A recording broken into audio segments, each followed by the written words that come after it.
Okay, tumayo po tayong lahat at manalangin na tayo. I'll close in the invitation.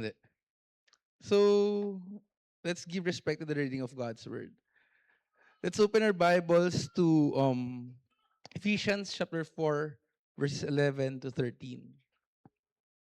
Ephesians chapter 4, verses 11 to 13.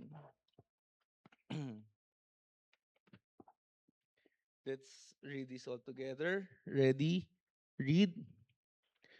He gave some apostles and some prophets and some evangelists and some pastors and teachers for the perfecting of the saints, for the work of the ministry, for the edifying of the body of Christ, till we all come in the unity of the faith and of the knowledge of the Son of God, unto the perfect man, unto the measure of the stature of the fullness of Christ. Let's pray. Our dear Heavenly Father, thank you for this time that you've given to us, opportunity again to learn from your word, Lord. All the glory belongs to you. In Jesus' name we pray. Amen. You may now be seated, please. Thank you. So, ayan. Ang hirap pala, no, na mag-preach kayo sunod-sunod na may susundan kang preacher. So, good luck po. Hindi po tayo naniniwala. Good luck po sa mga preachers mamaya. No? We're not in competition with everyone. We're not in competition in anyone. Hindi natin titingnan kung sino mas magaling, kung sino mas magsalita. We're not in comparison. We're just here to preach the word of God. Okay? Katulad ng ginagawa ng ating pastor, sa narinig niyo sa sinabi ni Preacher Jeff kanina, excuse me. Hindi madali yung buhay ng ating pastor. Hindi madali maging pastor. Bakit? I'll give you a testimony of one story. Sabi ng isang tao, sabi ni Bob Whitelaw, I thought my pastor was supposed to support me. Akala ko dapat yung pastor yung magsusupport sa akin. Si pastor yung susuporta sa akin, si pastor yung mag-aano sa akin, magagabay sa akin. It's my pastor's job to look after my needs, or so I believe. Trabaho ni pastor yan na alagaan ako, tignan yung mga kailangan ko, bantayan ako. Yan yung trabaho ni pastor. I believe, said the church member, Bob Whitelaw. Pero nagbago yung pag-iisip niya, nagbago yung pananaw niya nung naging involved siya sa ministry. And now, I delight in supporting my pastor. The blessing far more exceeds the investment. So ito yung story niya kasi. My thinking began to change about 8 years ago. My family and I visited a new church and felt immediately accepted. Through the warm welcome of the congregation and several pastors, we began to get involved in leading and ministering the people. This gave us the opportunity to be in close contact with the leadership. I believe that the pastor's job was essentially to care for the people. Akala niya daw, ang trabaho lang ng pastor is mag-care sa mga tao, alagaan yung mga tao, bantayan yung mga tao, suportahan yung mga tao. Yun yung paniniwala niya. And kinu-question niya na yung sarili niya. I began questioning my viewpoint when I saw all the needs and problems of the congregation that went directly to the pastors. Alam nyo, mga kapatid, pag nasa family kayo ng pastor o pamilya kayo ng pastor, marami ditong anak ng pastor, marami ditong galing sa family close circle ng pastor. Nakikita nyo, kaya nga, hindi nyo ba napansin yung mga ibang anak ng pastor ayaw magpastor?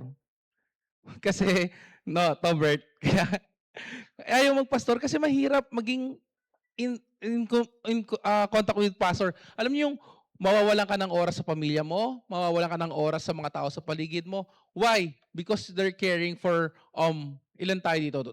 300, 200, 400, 500 people. Yun yung binabantayan ng ating pastor. So kinu-question niya, lahat ng problema, maya't maya, katulad ng sinabi, laging sinasabi ni Preacher Jeff kanina, tuloy-tuloy yung tawag ni pastor, tuloy-tuloy yung text ni pastor, tuloy-tuloy yung usap ni pastor. Kasi marami kayong kinakausap niya, marami siyang inaayos sa problema.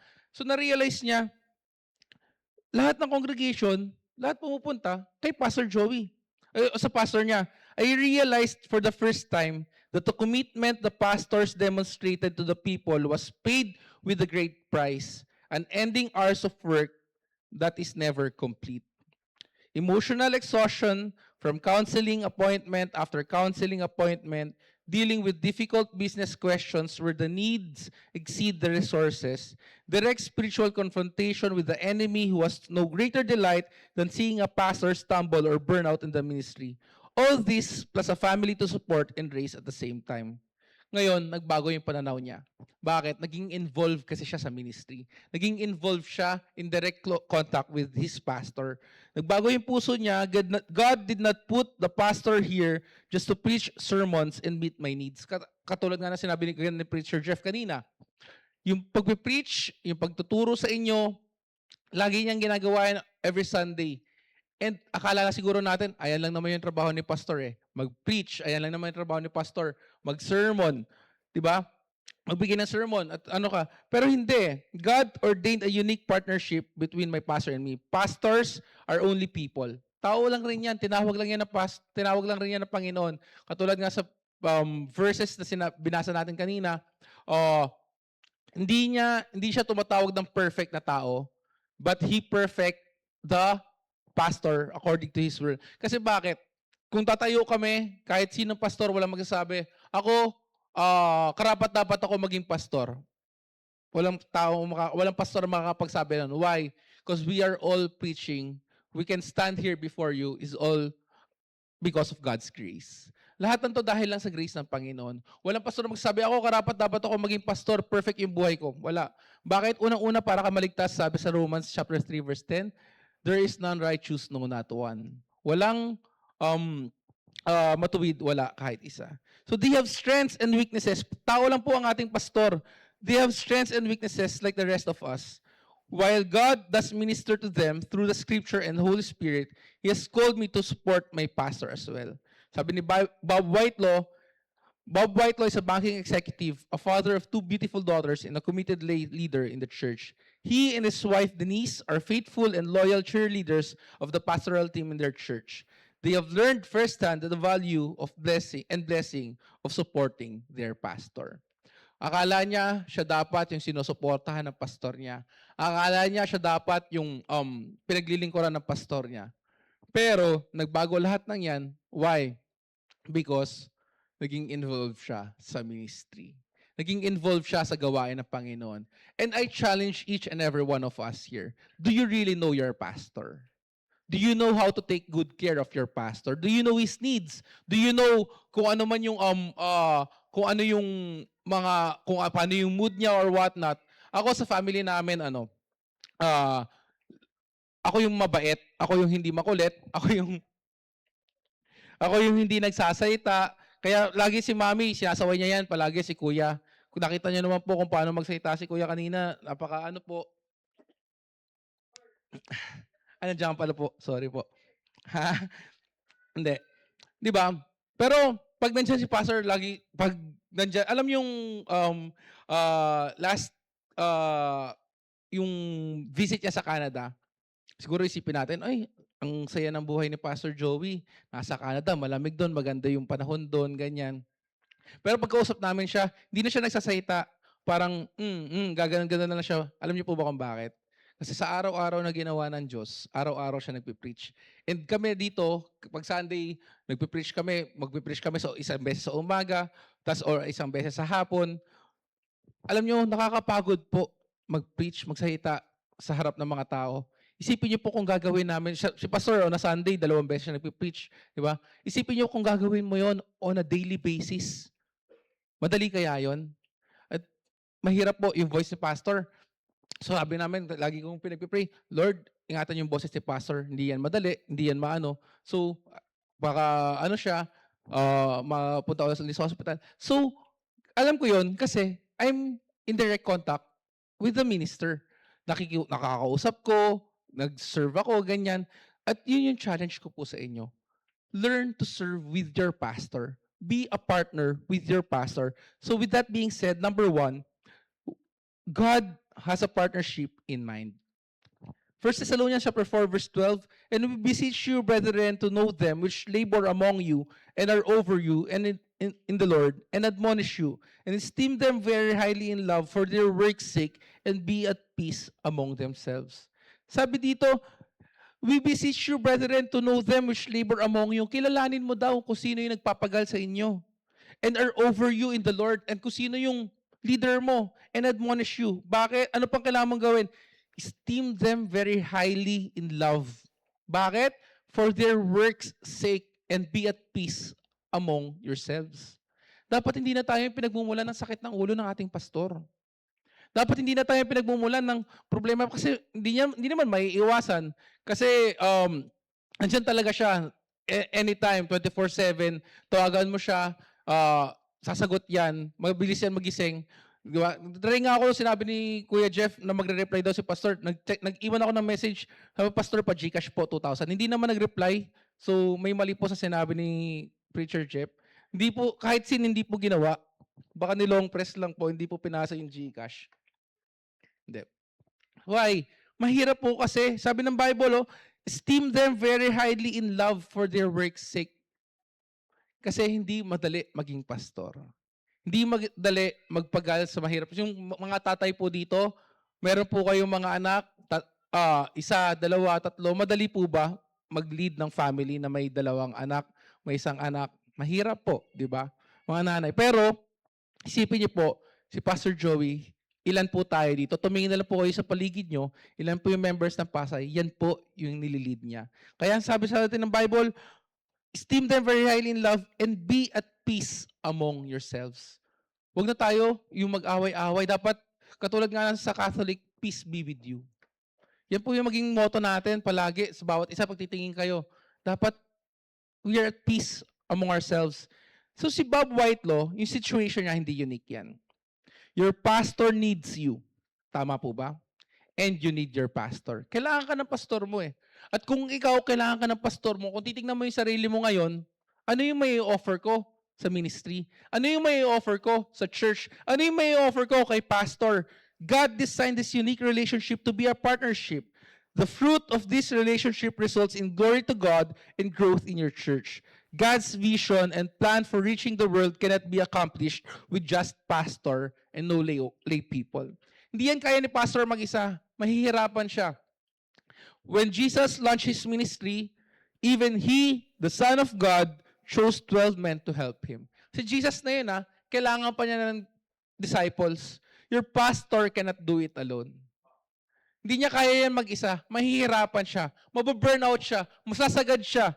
God's plan is for you to be an integral part in the process of building His church. Yun yung plano ni God. Maging parte ka ng simbahang ito. Maging parte ka na tumutulong sa pastor mo. Maging parte ka ng miyembro na to. At kung halimbawa, na-realize mo, ang tagal ko na nagsisimba, uwi lang ako. Nasaan yung growth? Isipin mo, nakatulong na ba ako sa pastor ko?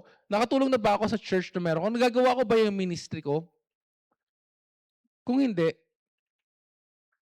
I'm not one to judge. Simulan mo ngayon. It's never too late to start. As long as gumigising ka sa umaga, lagi ko nga sinasabi, lahat ng gising natin, binibigyan tayo ng chance ni God tumayo, bumangon, para itama yung mga mali natin nagawa, para itama yung mga maling desisyon sa buhay natin, para maging part ng ministry, para maging blessing. God's purpose for you is to make a difference in this world. Like your pastor, you cannot make a lasting impact of eternal value alone. Hindi mo kaya, katulad ni pastor, tayo naman members, hindi natin kaya make a difference in this world na lasting impact of eternal value sa pamamagitan mo mag-isa. Hindi. But together, with God's blessings, there is nothing you and your pastor cannot accomplish. Sabi nga ni George Bernard Shaw, sinulat niya to, words about living life to its fullest and accomplishing great things. Sabi niya, this is the true joy in life, being used for a purpose recognized by yourself as a mighty one, being a force of nature instead of feverish, selfish little clod of ailments and grievances, complaining that the world will not devote itself to making you happy. I am of the opinion that my life belongs to the whole community as long as I live. It is my privilege to do for it whatever I can. I want to be thoroughly used up when I die, for the harder I work, the more I live. I rejoice in life for its own sake. Yun yung sinabi niya. Mabubuhay daw siya to the fullest. Gagawin niya lahat ng kaya niyang gawin. Life is no brief candle to me. It is a sort of splendid torch which I have got a hold of for a moment, and I want to make it burn as brightly as possible before handing it on to the future generations. Those who carry the name Christians have woven into our very beings the desires to please God and live a life of significance. No Christian in his heart of hearts is satisfied to simply exist and wait till Jesus returns. Kung Christian po tayo, kung Baptist po tayo, if you are saved, pag sinabi mong tinanggap mo si Jesus Christ as your personal Lord and Savior, if you confess from your sins, hindi ka matutuwa, nakaupo ka lang, nag-i-exist ka lang, inaantay mo lang yung pagbabalik ni Jesus Christ. Hindi ka matutuwa na wala kang blessing, na wala kang ginagawa. Katulad nga ng sinabi ni Preacher Jeff kanina, the greatest gift you can give to your pastor is your growth. The greatest gift you can give to your pastor is your changed lives. The greatest gift you can give to your pastor is yung natututo ka mag-serve, nananatili ka, at nagbabago yung buhay mo. Yung mga bibigay nating regalo kay pastor, bonus na lang yan.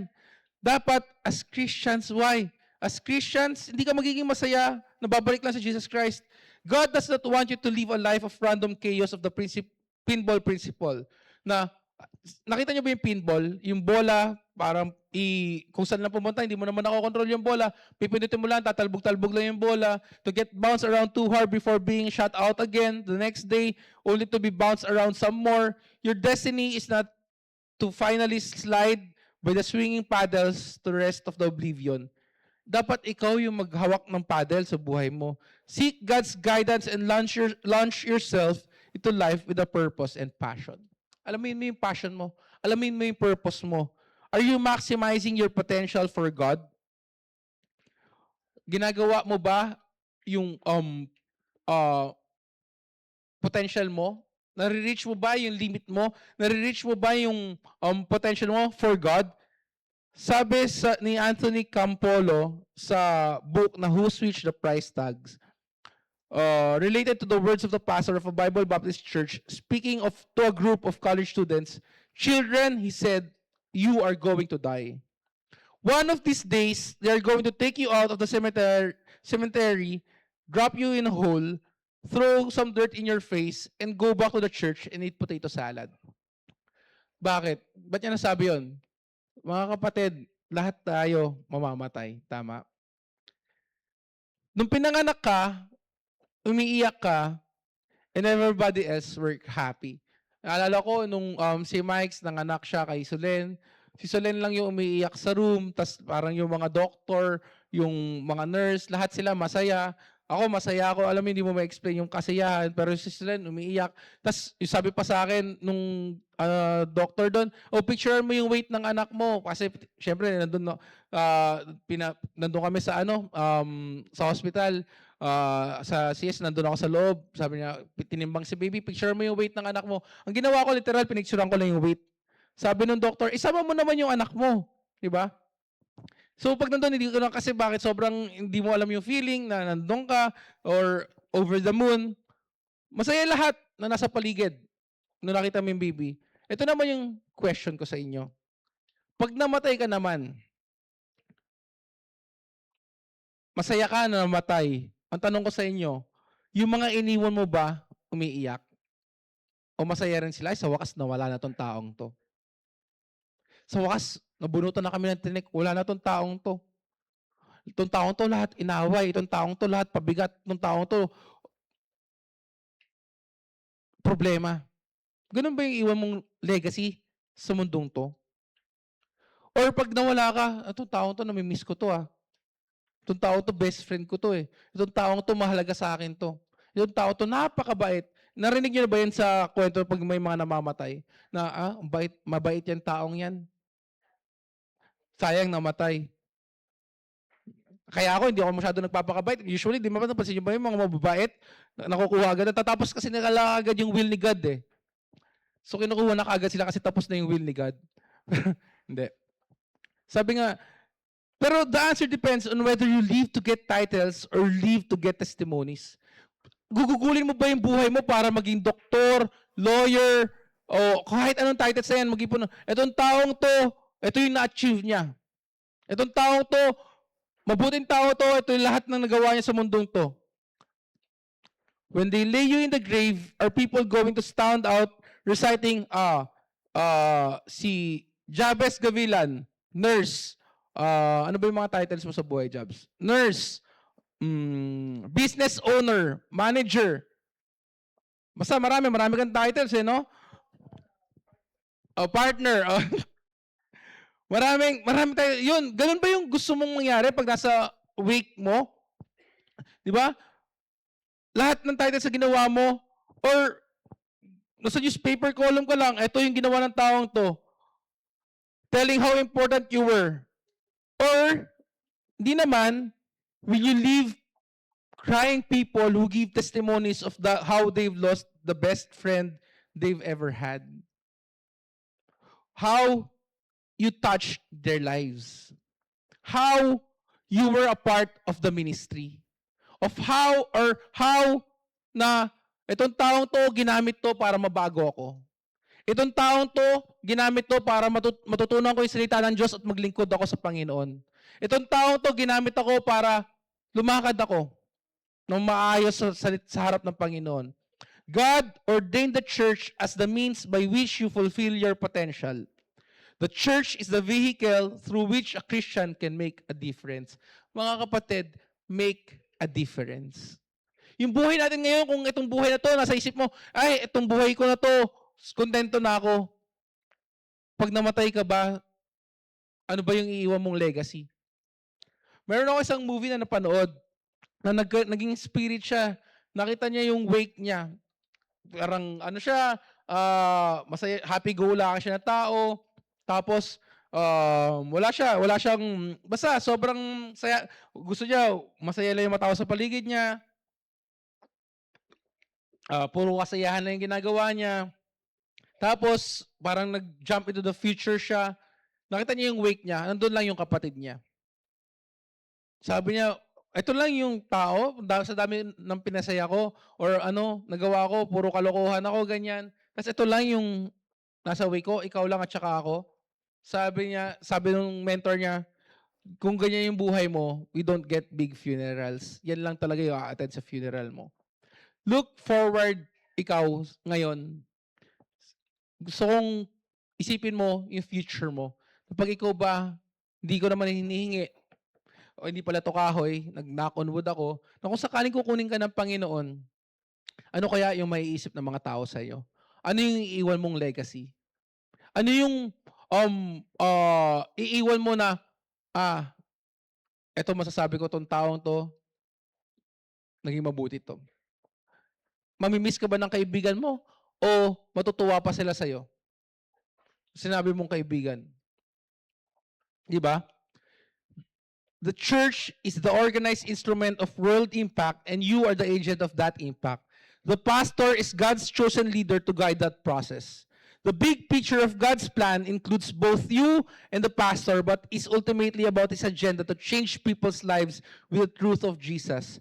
This God-ordained partnership with your pastor is one of the most fulfilling relationships you can experience because God's blessing is upon it. Lagi ko tinatanong, last time nung nag-preach ako, sabi ko sa inyo, gawin yung partner yung pastor nyo. Gawin yung kaibigan yung pastor nyo. Mapalad kayo kasi hindi ako pwede lumapit kay pastor bilang pastor dahil tatay ko siya. Jabez, ikaw ba nung lumapit ka ba sa tatay mo? Sorry, ikaw yung nakikita ko anak na basta si Tobert kasi na yan, matanda na yan eh. Hindi na natin yan ka-age bracket eh. Hindi. Pero ikaw bilang anak ka ng pastor, lumapit ka ba sa tatay mo, nagsabi ka kagad ng problema mo? Dahil tatay mo siya, tama? Kaya kay Pastor Joey ka lumalapit. Hindi ka rin nagsasabi kasi malalaman niya rin yung kasi anak ka rin niya. Wala ka nang pinagsasabihan, Jobs? Hindi. Diba? Kayo, mga members, you're so blessed to have a pastor who's always available. Maniwala kayo, i-chat niyo yan si pastor. I believe each and every one of you na nagkaroon ng problema, na nagkaroon ng pinagdadaanan, pag lumapit kayo kay pastor, as much as he can, susolusyonan niya yan. Bibigyan niya ng problem when it comes to business. Alam mo, nagugulat nga ako, akala mo, parang di ba sino nga yung Ernie Barong ba yun? O dati? Parang ganoon na si pastor eh. Kahit saan mo siya kausapin, alam niya yung topic, alam niya yung bibigay niyang advice. Iba yung wisdom na nagbumula kay God dahil siya yung pastor niya.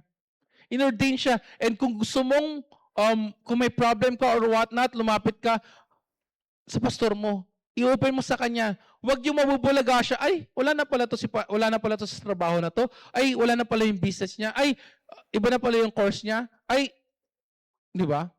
Sabi nga ni pastor, masakit para sa kanya na ma-realize, ay, kung hindi ako part ng umpisa na yan, dapat, wag mo na lang ako isama kasi wala na yung respect to begin with.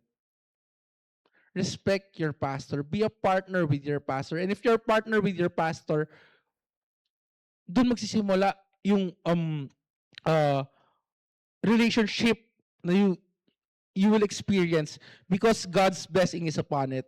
Your role in this relationship is vital. Your pastor is required to be many different things to different people. Alam niyo, yun nga yung sinasabi ko palagi, alam ni pastor lahat ng topic, kung ano man yung lalapit mo sa kanya, masasagot niya yan, masasagot, which makes it difficult for him to know everyone in depth. Your desire and ability to know and understand your pastor are essential to this special partnership.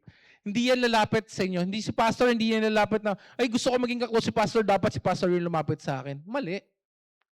Mali. Kasi bakit? Marami na lumalapit sa kanya eh. And kung gusto mo maging kaklose si pastor, ikaw mismo yung gumawa ng way para lumapit sa kanya. Ikaw yung gumawa ng way para maging in partnership ka with him. Ikaw yung gumawa ng way para magamit kayo both hand in hand.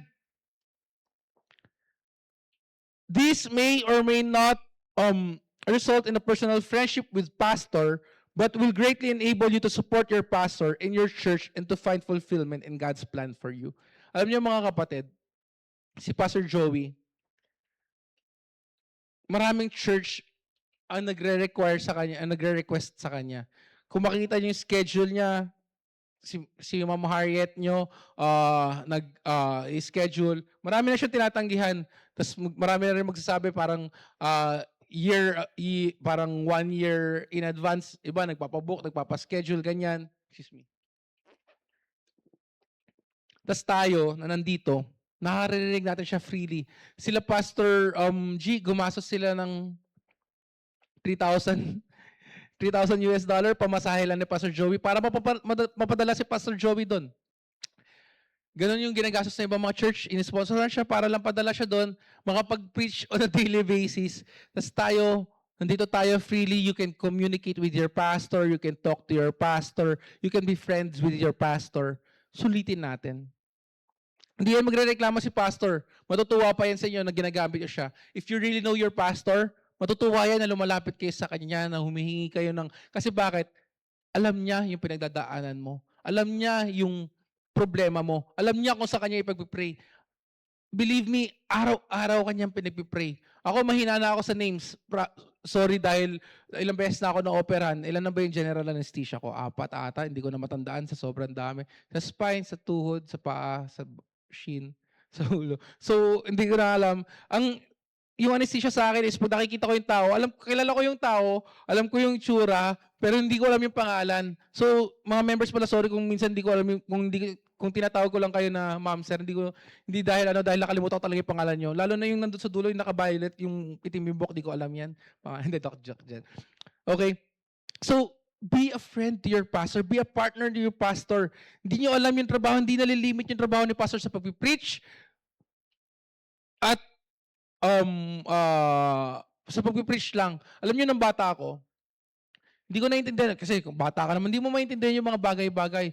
Laging bakit pag yung laging wala si Pastor Joey, si Kuya Jeff, nung bata siya, lagi sa birthday niya, lagi sila nagbe-birthday. Syempre gusto rin naman mag-birthday ni Kuya Jeff sa pero nung wala siya, lagi siya nagbe-birthday sa Abra kasi yung Abra visit. Laging wala si Pastor Joey o pag hindi sumama si Kuya Jeff dun sa Abra visit, hindi niya makakasama si Pastor Joey sa birthday niya, ganon, di ba?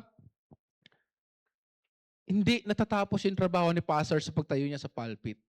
Hindi natatapos yung trabaho niya pag natulog siya, gumising siya, hindi doon natatapos yung trabaho ni pastor. 24/7 yung trabaho ni pastor. Kung yung bang inasal 24/7 ay only rice, ano ba yung mga 24/7? Nakalimutan ko na. Yung may na 24/7, sun pala yun, 24/7, ganyan. Si pastor 25/8. Gawin mong 24/7, 6. Di 30/11. Di ba? Ganon si Pastor Joey. Hindi matatapos yung trabaho niya pag nag-preach siya. Paggulat ka, pagtapos ng preach niya, every Sunday, may meeting yung mga preachers.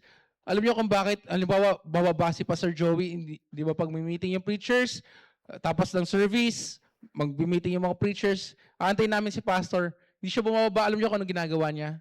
Nagpe-pray siya after niya mag-preach. Nagde-devotion siya. Isipin mo, ay, baka naman lumagpas ka sa langit. Mga kapatid, hindi tayo lalagpas sa langit pag gumagawa ka ng tama. Maging partner ka ng pastor mo. Learn the things you can learn from him. Blessing na nakakasama natin siya, nagpe-preach siya sa atin on a daily basis, o nakakausap mo siya, blessing yan. Huwag na nating sayangin yung opportunity, huwag nating sayangin yung opportunity na yung ibang tao, they're longing for our pastor, makasama siya, they need to spend lots of money. Pero tayo, nandito tayo, we can be partners with our pastor. Learn to love your pastor. Esteem them very highly in love. Be a blessing dito sa church na to. Magpagamit tayo, hindi tayo nandito para lang maging palamuti sa simbahan. Hindi naman hinihingi ni pastor yung pera nyo eh. Hindi naman hinihingi ni pastor yung regalo nyo eh. Anong hinihingi niya? Yung buhay nyo na maglingkod kayo sa Panginoon. Yung buhay nyo na magpagamit kayo sa Panginoon. Yan yung kagustuhan niya. Na bakit pag naging successful kayo, pag naging pag nalagpasan nyo yung mga pinagdadaanan nyo, pag nalagpasan nyo yung mga problems nyo, masaya rin siya. Especially when you're in partner with Him. Alam niyo yung ginagawa ni Pastor, he prays for you. He gives himself too much study of the scriptures for your sake. He teaches you the word of the Lord. He visits the sick. He gives you wise counsels. He guides you through your problems. He bears your shortcomings in the ministry. He constantly improves himself to keep you informed, updated, and to guide you best. He cries over your pain and rejoices over your blessings. He gives up his family time when you need him. He gives up his private time and even his private life to attend to your needs. Yan yung mga ginagawa ng pastor nyo. No ultimo, sa sarili niya, wala na siyang oras para lang makapag-attend to your needs. Wala na siyang oras sa family niya, sa amin. Hindi madaling, kaya nga sabi ko sa inyo, hindi maging madali maging anak ng pastor. Hindi madali na nasa family ka ng pastor. Kasi marami kang kahati. Marami kang inisip na, ay, ano ba yan?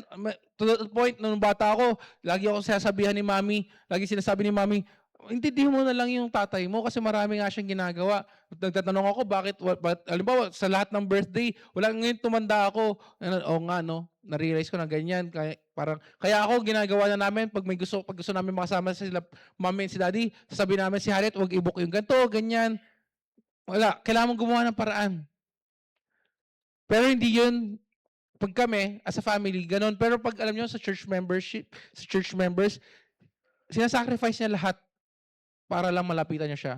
And I believe those who are close to our pastor can truly say, di ba, minsan nga, matatawag lang kay Pastor Joey, gamitin ko example, sorry Ninang, di ba, tatawag ka, nasa EDSA ka, umiiyak ka, nakalimutan mo yung Sabi mo, kahit yun yung problema ni Ninang na nakalimutan niya lang magsuot ng di ba? Papakinggan ka pa rin ni pastor. Pero that's how open our pastor is pag tumawag ka. Pag tumawag ka, pero hindi ko rin talaga alam bakit ako, anak niya, hindi niya ako nare-replyan. Pag magpapasend ako ng Gcash, may favoritism talaga pag ano. Tulog. Pastor, nakita mo yung message ko? Pastor, bawal tayo matulog pag preaching. Kidding aside, men, women, know your pastor. Be a partner with your pastor, and that's the greatest gift you can give him. That's the greatest blessing you can have. With our maniwala kayo sa amin na sobrang in demand ng pastor na meron kayo. Sobrang in demand na pastor na meron kayo na blessing. Isipin mo kung nagiging blessing siya sa ibang churches, nagiging blessing siya sa ibang tao, how much more sa'yo? Alam niyo lang yung kulang? Kayo. Lumapit kayo sa pastor niyo. Lumapit kayo sa pastor niyo, magpagamit kayo sa pastor. Hindi yan masungit mo, alang yan masungit. Kasi pagod siya, minsan, kahit kausapin mo yan, hindi yan sasagot kasi nire-reserve niya yung boses niya. Pero pagdating, na-realize ko pag kami nakikipag-usap sa'yo, pastor, di ka sumasagot, pero kay Sulen, tsaka kay Bron, hi bro, hi Sulen, may boses ka naman pala. Ba't ganun? Pag si Sulen, pray, magpa-pray siya. Tapos si Sulen kasi napaka-prayerful yan, nakuha sa nanay eh. Pagkatapos mo mag-pray, mag-amen siya, pray again hanggang 5 beses. Sipin mo, wala nang boses yung pastor mo, pagpiprayin mo pa ng 5 beses. O nga, no? Ba't ganun? Pag kami, hindi kami kinakausap, di talaga magsasalita si pastor kasi nire-reserve niya. Pag nasa sasakyan siya, re-reserve niya yung boses siya, makikinig lang siya. Nandiyan lang siya, makikinig lang siya. Ang inintay lang ng pastor nyo, kayo. Please be a partner to your pastor. Know your pastor and let's support our pastor in whatever way we can. And you will be surprised with God, with what God's in store for us. Yung blessing ni God, nandyan lang yan. Baka kaya hindi binibigay? Kasi bakit? Hindi pa tayo ready. Hindi ka pa ready na magpagamit. Katulad ni Bob Whitelaw, akala mo ikaw dapat pinaglilingkuran ng pastor mo, pero nung naging involved ka, maging involved ka sa ministry, maging involved ka sa mga gawain. Bakit? Dahil pag naging involved ka, makikita mo yung need ng church. Pag naging involved ka, katulad nga ng sinabi pastor, hindi mo kailangan magsuko ng buhay para magamit ka sa ministry. Kailangan mo lang maging available. Sa school, sa staff, sa mga church staff, kaya natutuwa ako. Si Mike, nagtuturo siya. Hindi madali magturo na may anak na ano. Nung isang beses, iniwan namin si Sulen sa bahay, siya mag-isa sa kondo para magturo.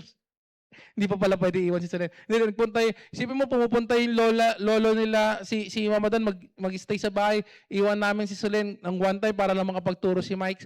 Parang ano kami, sabi na, namimiss namin si Sulen. Di ba? Parang gagawa ka ng paraan. Kailangan mo lang maging available. Magpagamit ka sa Panginoon. Ito lang iiwan ko sa inyo. Maraming gusto magsimba, maraming gusto magpagamit, pero they physically can't. At huwag nating antayin na hindi na tayo makakapaglingkod pa sa Panginoon dahil may malala na tayong karamdaman or what. At pagdating, sana pala ginamit ko yung buhay ko sa paglilingkuran. Sabi nga ni Pastor, di ba? Kung babalik niya yung buhay, mas gusto niya mas maglingkod pa ng mas maaga. Kasi, mas nandun yung puso niya. At ngayon, sa atin, serve God. Why? While serving God, you will see the needs of your pastor. Be a partner with your pastor. Let's be in partnership with our pastor. May time limit lang po kasi kinuha na po ni Kuya Jeff yung oras ko. So, hindi. So, I hope and I pray that the messages that we gave to you this Sunday morning lets you understand the difficult life of our pastor. So, please, let's be there for our pastor. He's always there for us. Kung kailangan niya naman tayo naman, let's be there for our pastor. The monetary gifts, the commitments, or whatnot is just a bonus. Ang kailangan ng pastor natin, tayo. Be there for your pastor. Let's support our pastor and support the ministry of our church. Let's all stand up, please, and let's pray. Our dear Heavenly Father, thank you for this time that you've given to us, for the opportunity to learn from your word. Lord, sa pamamagitan ng aming gawa, kami, hindi namin to kaya. Mahirap i-give up yung mga dapat i-give up. Mahirap ibigay yung mga dapat ibigay. Pero kung itatama namin ang aming puso, itatama namin ang aming gawa, kayo po yung makikita ng mga tao sa amin. Kayo po yung magbibigay, magbubukas ng puso at isip namin to be in partnership with the minister and the ministry. So Lord, give us an open mind and open heart. Let's give everything back, every hardships that we have, yung mga paghihirap, mga problema, mga struggles namin, we're giving it back to you, Lord. And we will have an open mind to serve you better. Salamat po na marami-marami sa pangalan ni Kristo Jesus. Amen.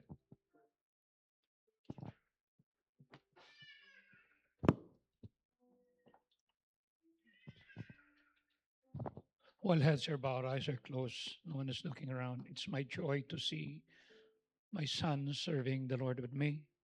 And I would like to remind you that your pastor is not God. Your pastor's job is to remind you that we need to be closer to the Lord, not to me. I am just God's servant. I'm not the source of truth. I'm simply a messenger of God's word. My responsibility is to preach the word of God, to teach sound doctrine, to pray for you, to shepherd the flock, and to encourage you.